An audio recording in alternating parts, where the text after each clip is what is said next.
കണ്ണൂർ നഗരത്തിലിറങ്ങിയ പുലിയെ പിടിച്ചു. വയനാട്ടിൽ നിന്നും എത്തിയ വെറ്റിനറി ഡോക്ടർമാരുടെ സംഘമാണ് മയക്കുവെടി വെച്ച് പുലിയെ പിടിച്ചത്. ഇന്നലെ വൈകിട്ട് 3:30-ഓടെ കസാനക്കോട്ട റെയിൽവേ ട്രാക്കിന് സമീപമാണ് പുലിയെ ആദ്യം കണ്ടത്. വളർത്തുമൃഗത്തെ ആക്രമിച്ച പുലി പിന്നീട് നാട്ടുകാർക്കെതിരെ തിരിയുകയായിരുന്നു.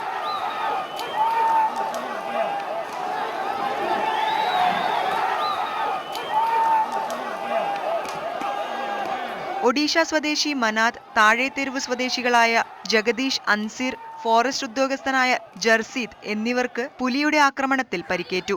പുലി ഇറങ്ങിയതോടെ കസാനക്കോട്ടയിലും പരിസര പ്രദേശങ്ങളിലും ജനങ്ങൾ തടിച്ചുകൂടി. സ്ഥിതിഗതികൾ നിയന്ത്രിക്കാൻ കളക്ടർ പ്രദേശത്ത് നിരോധനാജ്ഞ പ്രഖ്യാപിച്ചു.